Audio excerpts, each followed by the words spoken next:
Hello, hello, and namaste. Namaste, Siming, and namaste, Kara.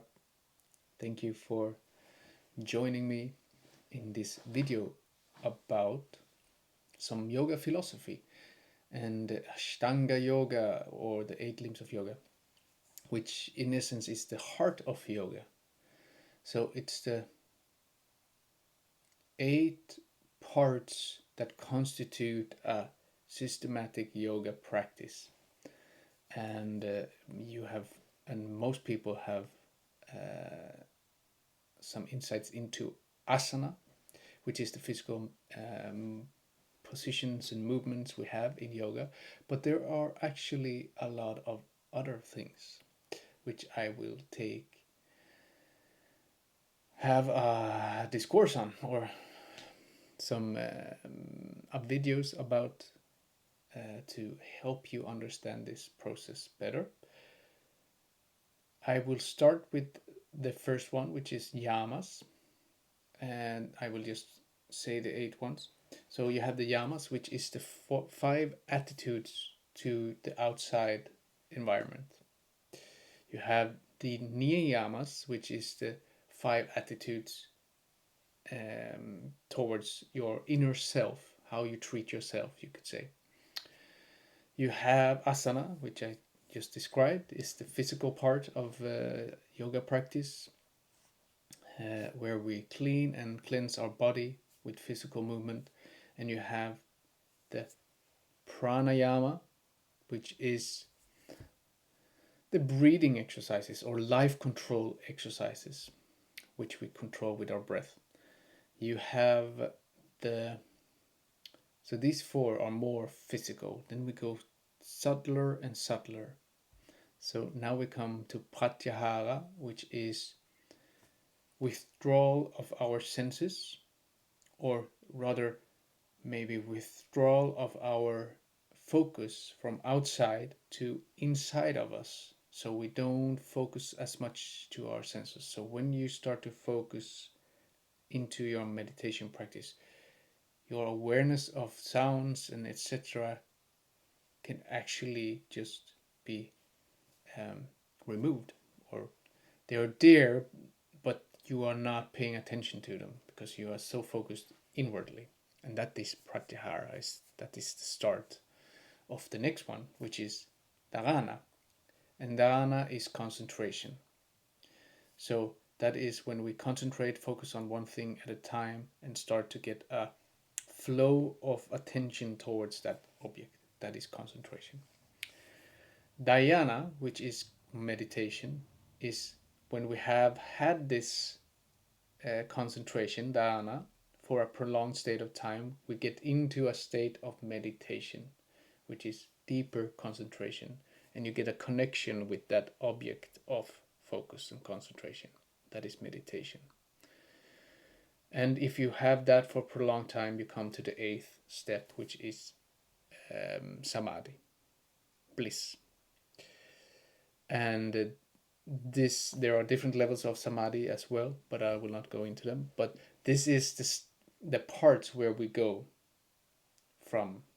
So we start from the most physical and then move inwardly to the ultimate state of bliss, or connection with our source or God, whatever you want to call it. So today I'm going to shortly describe and talk about niyamas, or sorry, yamas, our attitude towards the outside. And you can look at the yamas as behavioral patterns that we have, and which we deal with people, things, and our surroundings, the external world. And the first yama I would talk about is called satya, and it is truthfulness. But it's not only speaking truth, it's being true to who you really are. Speak up and be heard. It's one part. But living your truth. Are you truly truthful to yourself with who you are, the actions you take, the words you use, and the effects these has have on other people, other beings. And the reason I start with this, oh, and the deepest part is, of course, the ultimate truth, which we want to connect with. That is why we practice yoga, to connect with ultimate truth of who we are, which is the same as the ultimate truth of everything,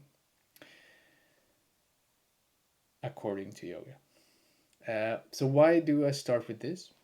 Because there is actually one that is you always talk about first. However, I talk about this first because this was the first one I realized without studying yoga and such. I realized it by deeply look into my suffering 10 years ago when I had the burnout and was depressed and felt suicidal. When I started to really take a deep look into myself, I realized that I wasn't truthful. I lied to others because I lied to myself about who I were, the actions I took, and who I really deeply were, and what I wanted to have and be in life. Uh, I was following others because I had a deep need to belong to something, somewhere, to feel loved and appreciated for who I really were. And I weren't, so I had to change. I took actions and did things that wasn't aligned with who I really were, my truth. So I realized that lying to myself was one of the root causes to my suffering. And this is why I start with this, because it had such a profound importance and importance for my growth and involvement or evolution, because it forced me to really deeply look into my shadows. And what happened was that I made a vow in those moments when I started to unfold this, all these lies and truth started to shine forth. I made a vow to never lie again. And I have never consciously lied again.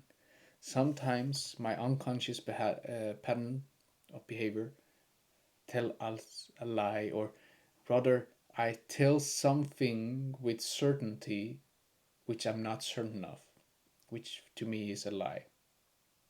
It might be factual right, but I don't know if it is. I just believe it is. So that's mostly how I lie nowadays. But all the time when this happens, when I lie, because of this vow to speak the truth, to hold truth as one of the highest standards in my life, and actually to all life, there's something inside me that wakes up every time I lie. So it tells me that I'm lying, that I'm not being truthful, I'm not living according to my truth and what I want to live by. So I am going to invite you to, we are doing some short meditation after each one to actually try to look deeply and feel deeply into ourselves about these yamas, and we will start with truth. So I want you to close your eyes. Just take your thumb and index finger together.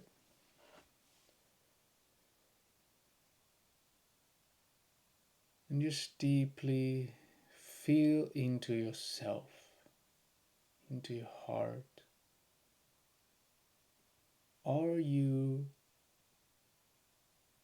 truthful to yourself, to others? Do you speak the truth? Do you live the truth? Are your actions and thoughts, feelings, because yes, even thoughts and feelings need to be truthful. Are they truthful to who you really are and what you believe in, what you stand for, your moral code, ethics, and so on. The deepest truth of who you are. Are you living in alignment with it? And if not, in what areas, in what way are you not truthful to yourself, others, and the ultimate truth right now? Just be aware of what comes up. Just see it, accept it, have the courage to just acknowledge the fact that you lie sometimes. Probably mostly to yourself.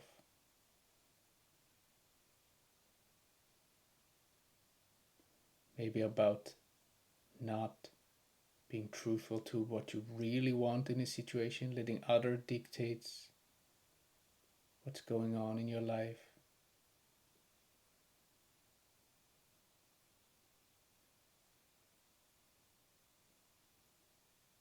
So just be aware and feel into truth and feel into lies.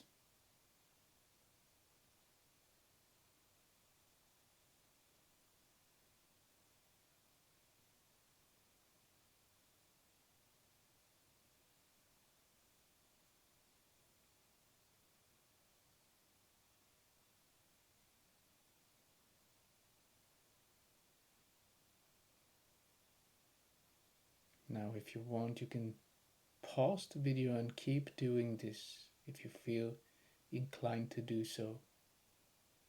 Being with truth, maybe journaling. If you don't have a piece of paper and pen, I highly suggest you take one after this meditation. So just put your hands together in front of your chest. Manjali Mudra. Bow your head gently for your truth.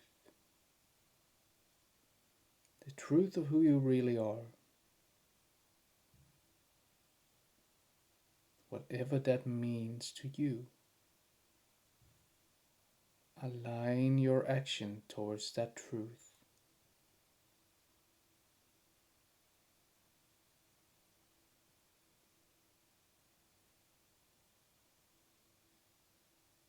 Now gently open your eyes. So, like I said, highly suggest take a piece of paper and pen if something comes up to write it down to help you remember. You can do this practice over and over. I suggest you do this regularly to just help you see, align yourself with what's really important to you. All right. So when I did this, when I started to see the truth of who I were, the actions I took and didn't take, by the way, as well. Because it's so easy to fool yourself on or living on past merits. Yes, I was like this before, but then I started to this, and then they took more over me, more and more and more. And now I'm not that. I don't take those actions anymore. But I still hold on to that feeling of being that person, whatever that means. It can be I went to the gym once and was fit. Now I'm not because I've stopped going to the gym, but I still hold on to I'm pretty okay. Whatever that could be. But just to give an example. But when I did this reflection, I started to see that I am not following the other one, the ahimsa, which is actually the first yamas. I am not following ahimsa, and ahimsa is non-violence. Do no harm to yourself or others. All other beings, not only humans, all beings. As much as possible, considerate all living and actually not living inanimate things as well into your consideration, into your awareness, and try to be aware of this and them as much as possible so you don't disturb their peace. don't do harm. So this is basically the base of all religions and if all spiritual practice. And truth is an important part of this because we need to be truthful if we are to see if we do harm to other people. And that could be so many things. Ahimsa can be stop eating meat, for instance. For some, that is one. This it's not necessarily it needs to be that, but if you look from where it comes from India, that is why they have vegetarian food as their basic food in these in yogic areas and spiritual areas there, because of ahimsa and a little bit other effects as well, but I will not go into them in this video. So in very simple terms, ahimsa means to really consider it other or the effects of your words or of your thoughts, feelings, and actions, and try to not harm anyone, not disturb their peace and joy or life in general if it's not needed. For instance, we need to eat, so we need to disturb someone's peace, whether that is a plant or an animal. So this is the natural way, but we don't want to do it unnecessarily. So um,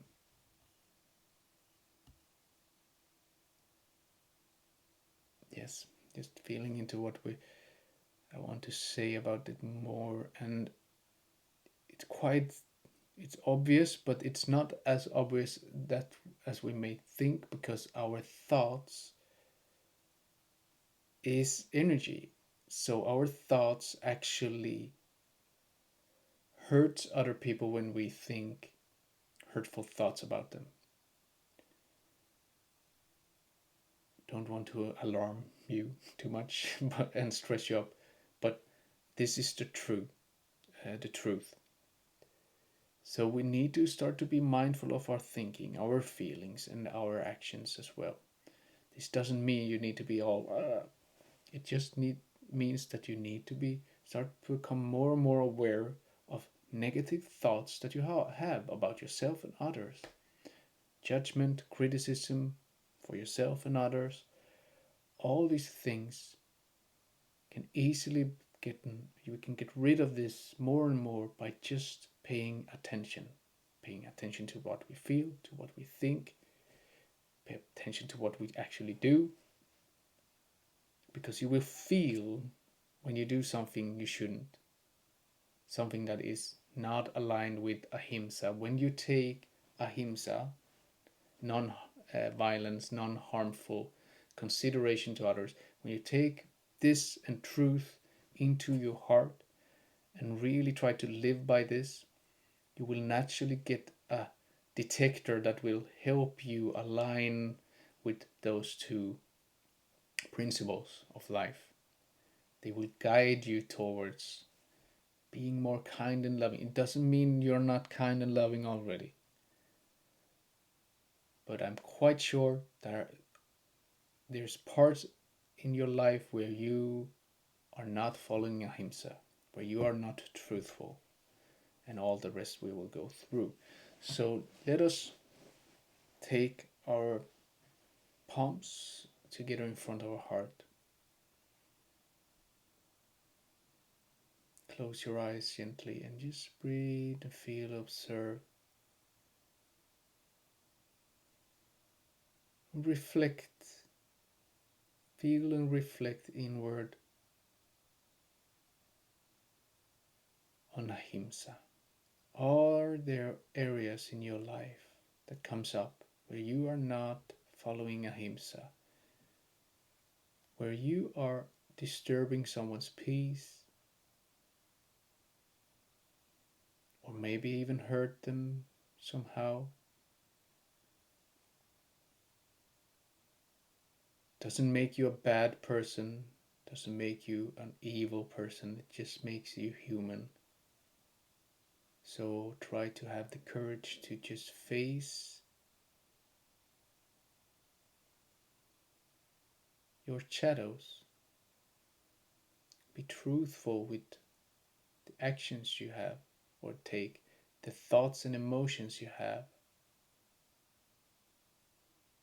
This can also be about yourself.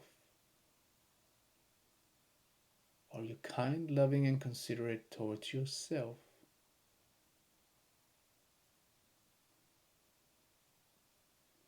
So just by seeing, feeling whatever comes up in a sense where you are not living according to ahimsa,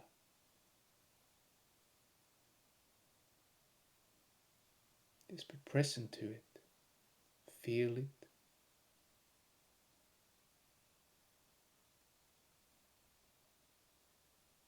Go of it and judgment and criticism, just be with it, breathe into it, and let it go.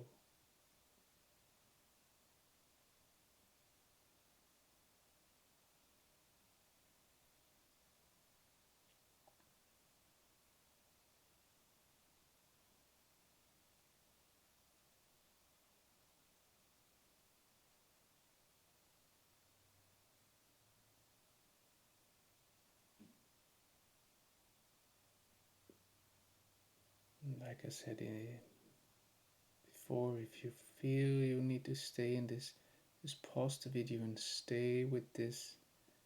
Write down different things you need to, and then continue as you will. For now, just bow your head and honor and respect whatever has shown itself to you. And it has shown itself for you because you're ready to see this and adjust, to be aware of this tendency to let it go, to choose love, compassion, and truth instead, whatever that means in that situation. Now gently open your eyes. Take a deep breath in and let it go. So let's continue to the third. Um,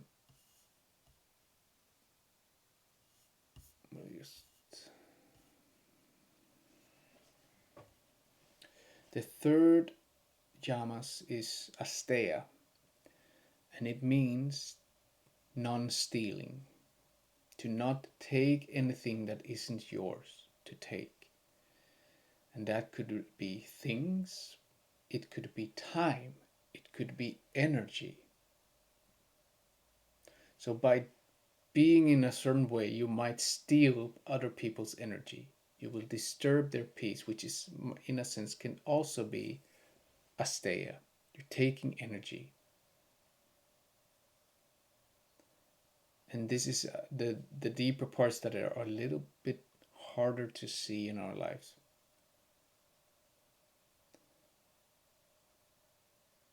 It could be to always be late or always be in last second. And if you have a partner, for instance, that want to be on time and you are always in the last second, you create stress in them and take energy from them. And that is asteya. It is also not ahimsa because you create stress and so on. And yes, it's up to them to learn to deal with this. There are always an individual, a personal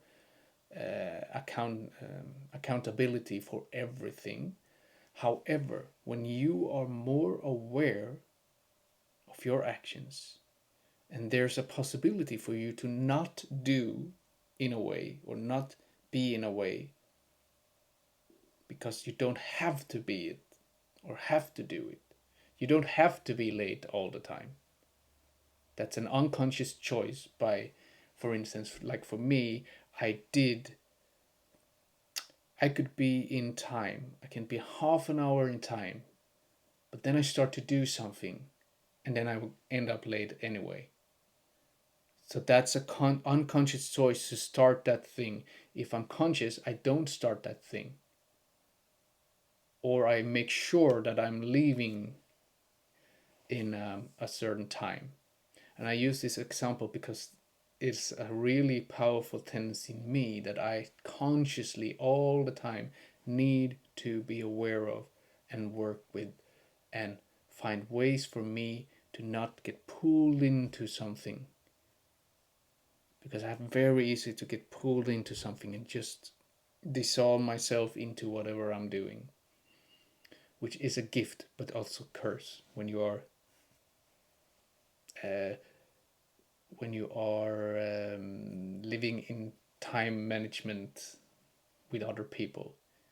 If I was the only one in the world, in a sense, it wouldn't be a problem because I could only live by my own impulses. But that's not how the world works. So I have consciously learned to make this beautiful gift a gift by learning to consciously choose when to let myself go and deeply immerse myself in something. And then I have found ways, having alarms, for instance, on my phone to help me getting pulled out so I know when to do other things as well. But I digressed a little bit. But back to Asteya and stealing. There's so many ways we can steal.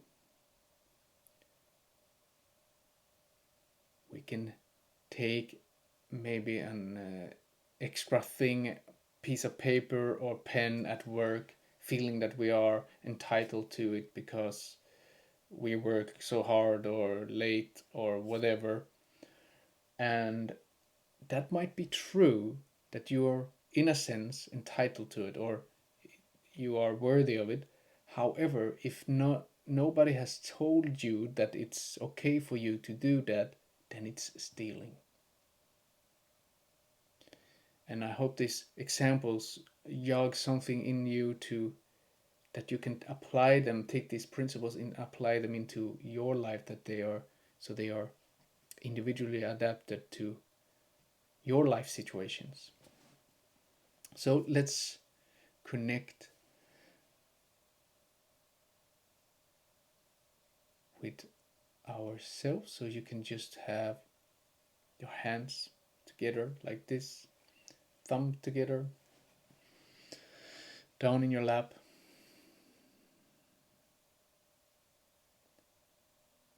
And just become aware of all the ways in your life where you might steal from others, steal time. It could be money, it could be energy, it could be things.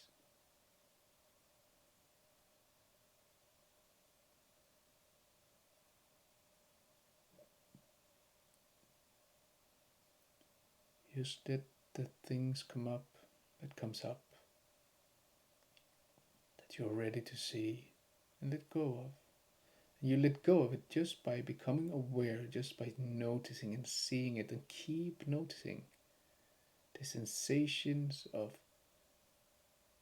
you steal something, whatever that means. It's unpleasant. Just acknowledge and see, notice the unpleasantness of stealing without judgment and criticism.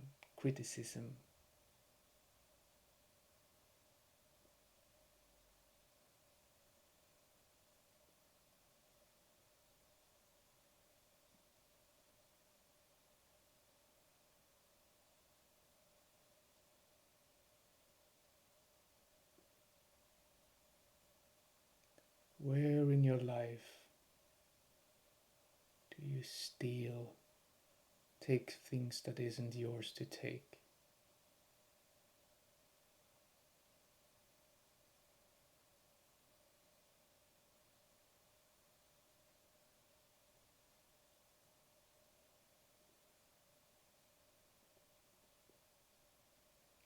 be that you do something in your relationship, and because that you actually, oh, I do this, so I can do this against, or not against, but in comparison to what I do, which is still stealing in a way.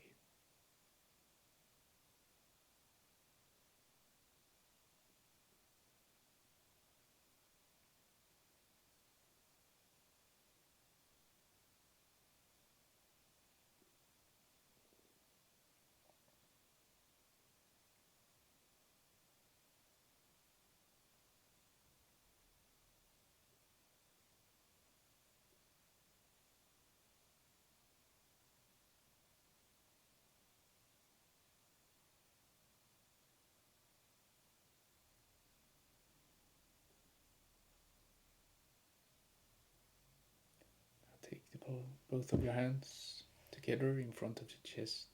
Bow your head gently and honor and respect whatever insights you have been shown. Just breathe into it and exhale and let it go.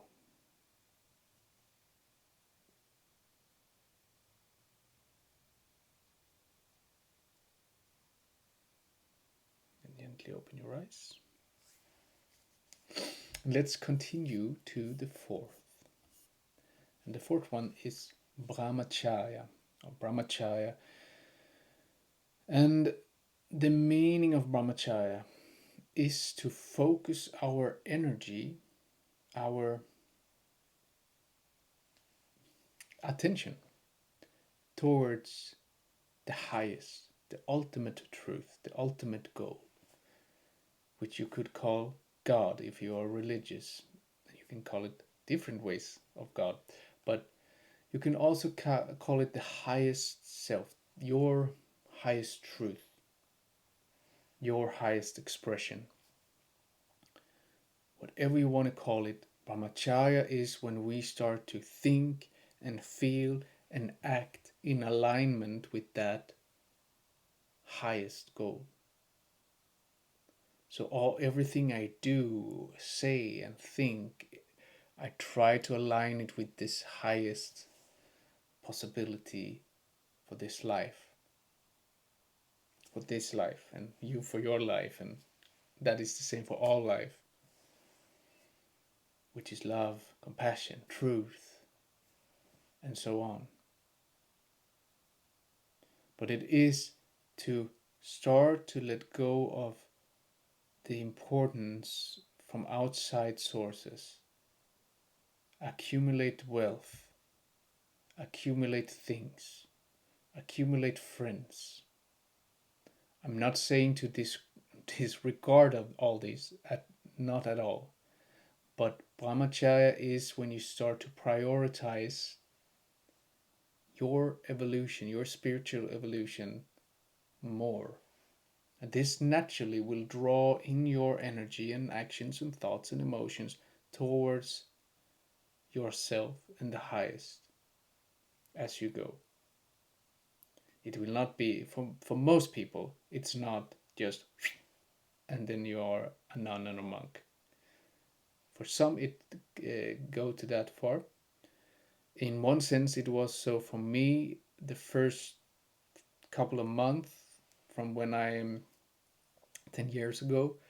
I was moving back home to my parents and lived really secluded, isolated, and only focused inwardly to let go of things, to realize myself. Who am I? Why am I here? And all these things. Then eventually I moved out a bit because I realized that I know the work I'm supposed to do. I am supposed to direct my attention to the highest while I'm living in the world,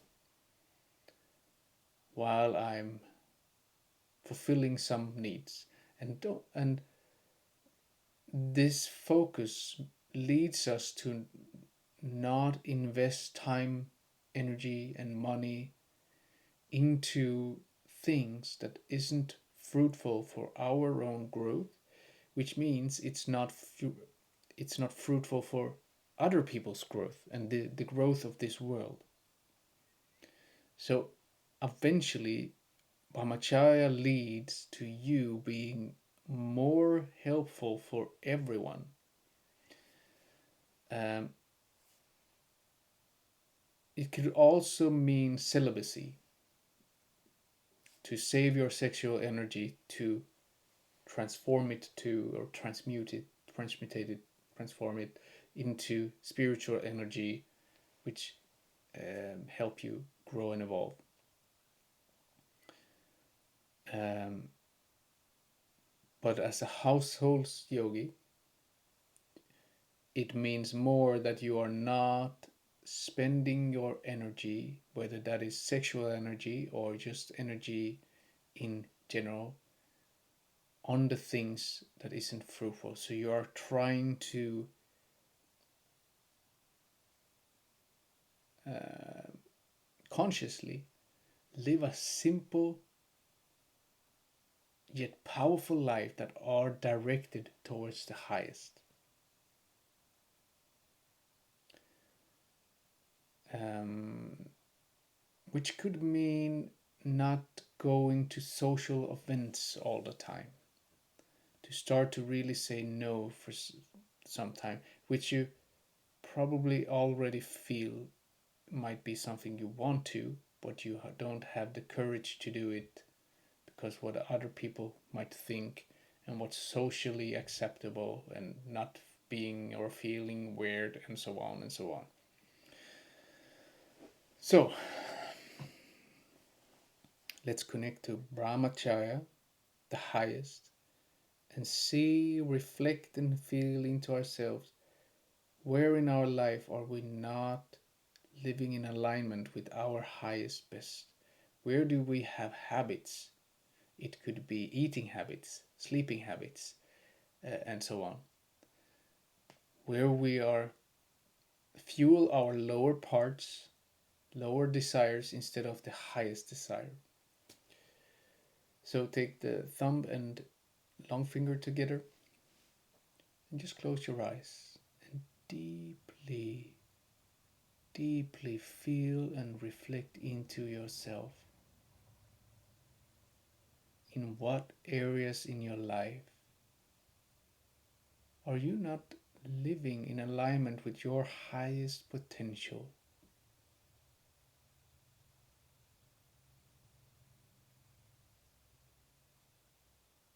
With the highest potential?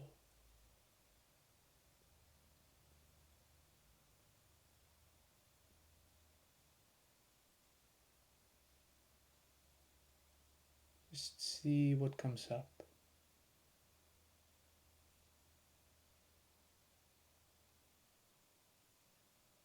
Whatever comes up, watch it with love and compassion. No criticism and judgment are needed. Love and compassion is needed. Awareness is needed. So, whatever comes up, you are ready to see it. You are ready to be it.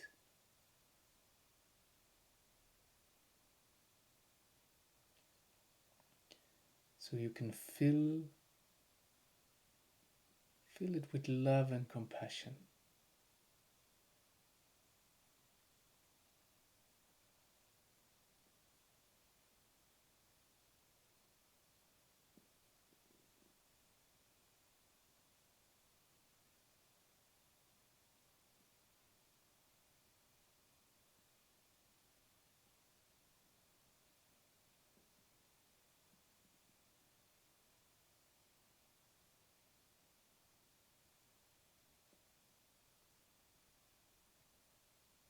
So, what does it mean to you to live in alignment with your highest values, your highest potential,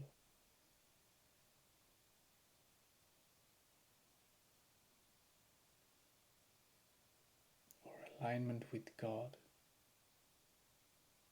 if you so would like to name it?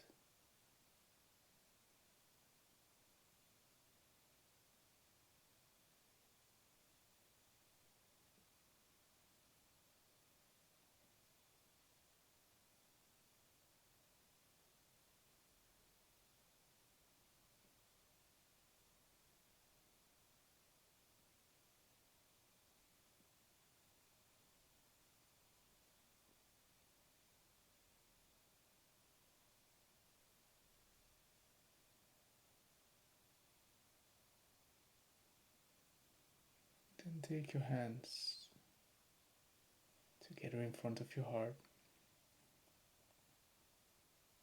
Bow your head and honor and respect whatever it is you have become aware of, what has been shown to you, which is ready to be released, to be seen and heard, felt and loved.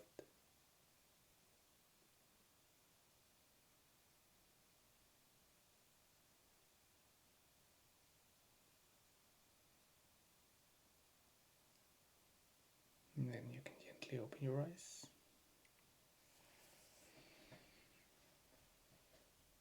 And let's go to the last one, which is aparigraha.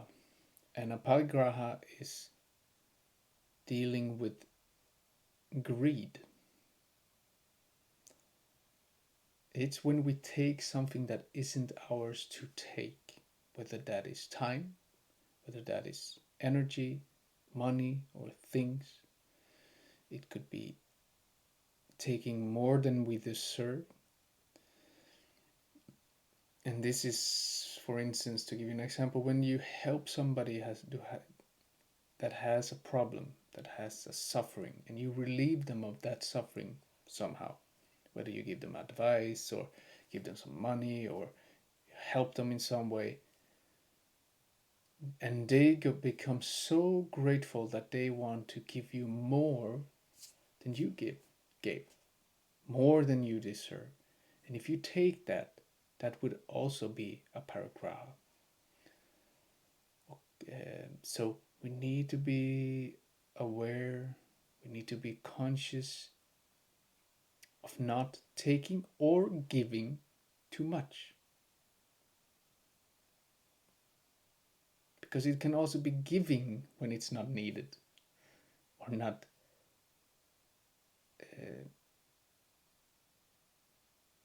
in a sense. So when we give advice when aren't anyone that has asked us of it, for instance, then we take energy from that person. So it's twofold. So this is quite straightforward, so we will go direct to just feeling this. Are you stealing, taking more than you need from people?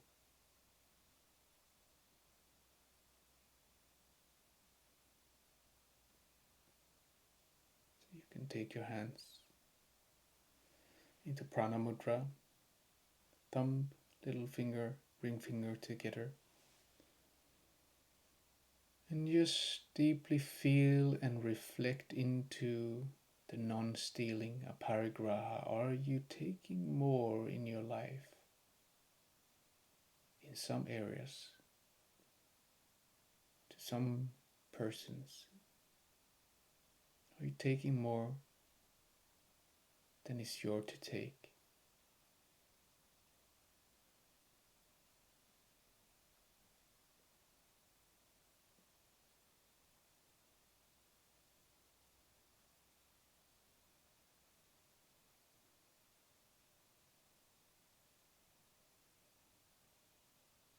Are you taking up someone's time more than necessary?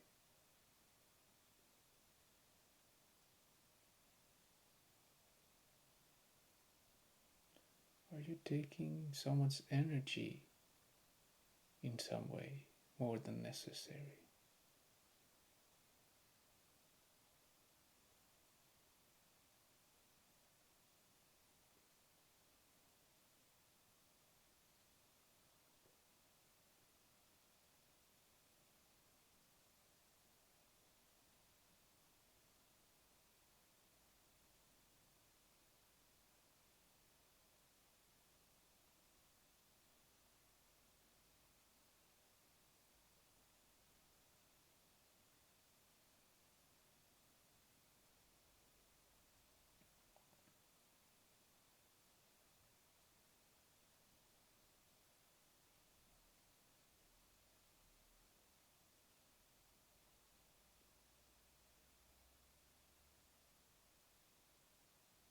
Just become aware of whatever needs to come up, which you're ready to see and let go, release.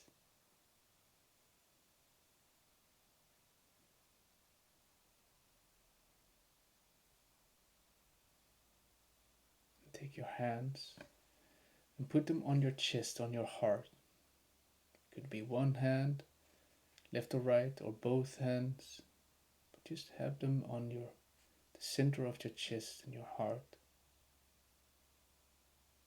And just deeply feel into yourself, honoring and respecting yourself exactly the way you are. Honor your truth and respect your truth.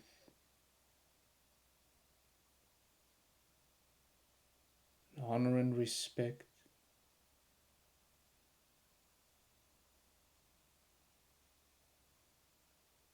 those around you, the things you have, and the whole world and everything in it.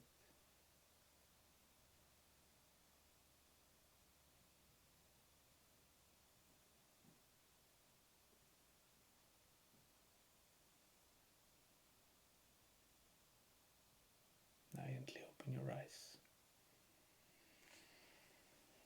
And that was this week's lessons. If you have any questions about these subjects, please let me know. If you have any questions of practices and other things that come up, please ask them to me.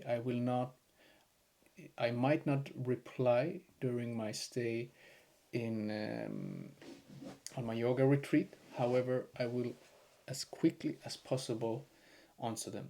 So please write to me or talk in whatever you want on Messenger, and I will see it when I see it, and I will answer it as soon as I can.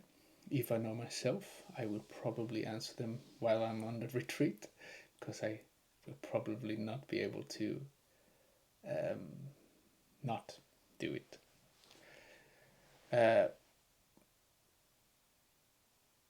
Is there something else?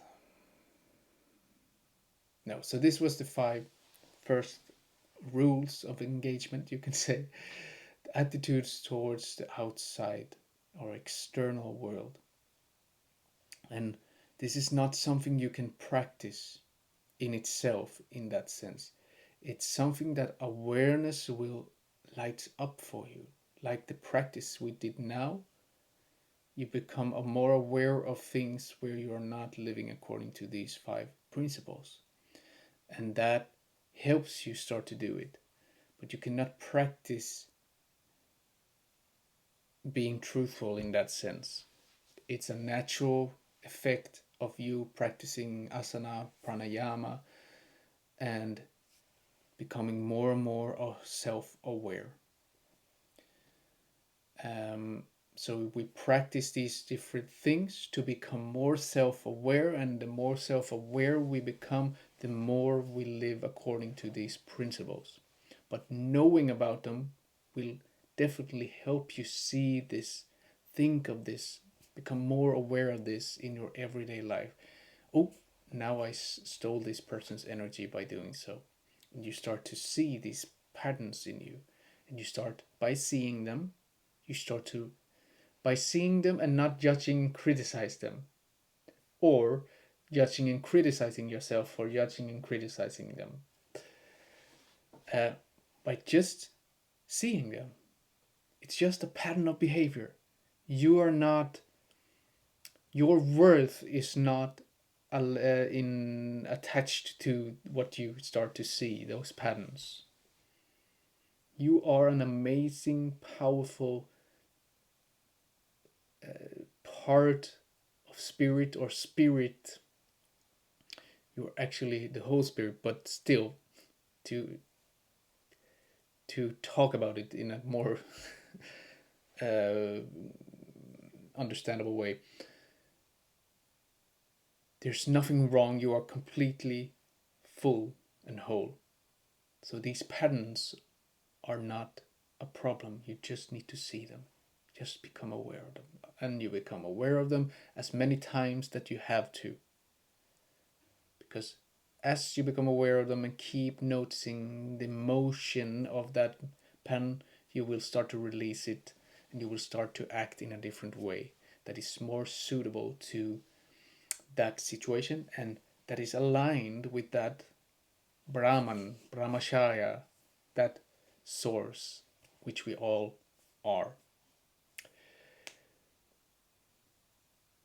All right, I hope you enjoyed this lecture and we will have more of these. I don't, I'm not sure. We will probably maybe not have the, or maybe we will, the Yamas next time. We will see what I feel. It seems at this moment logical to have the Niyamas next time, but like I said, we will see what I feel. If you have any questions, ask them to me. Don't be, don't feel that you're stealing my time and energy or something like that. You're not. I'm consciously giving you this time, this energy, and it's my conscious choice to give it to you whenever I feel that I have that time and energy.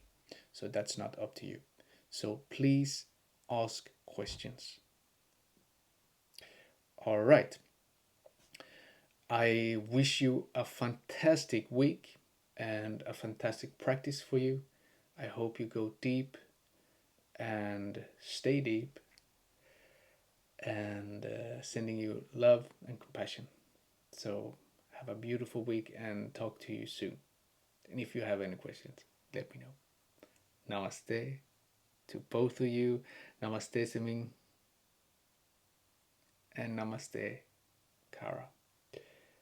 Oh, actually, there is one thing I can ask you now and you can think about it and let me know.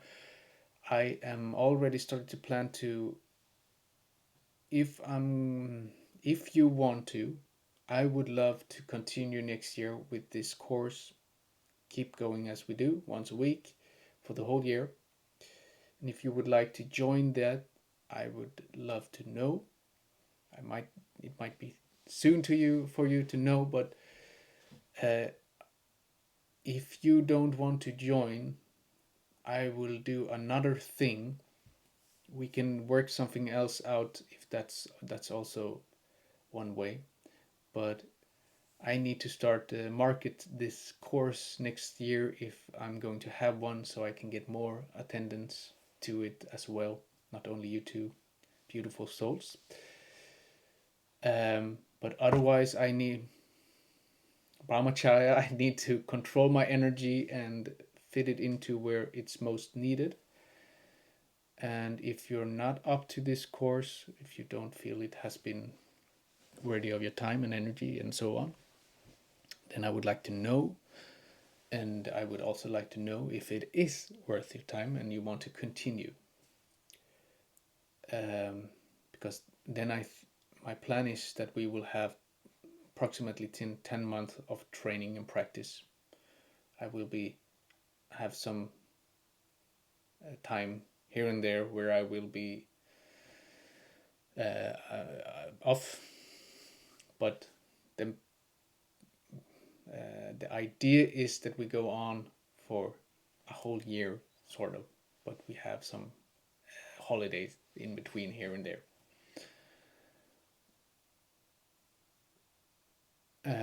Yeah. So that's that. Let me know if you're interested of continue, and the price will be the same, but for more month, and you can pay. Um, we can make a payment plan if needed, and so on. So we can talk about the money part if that's an issue or that is something you need to talk about. But I am interested if you are interested of having this course continue so we can go deeper into ourselves and into the practices together. All right. That was it. Thank you for now and have a beautiful week. Bye.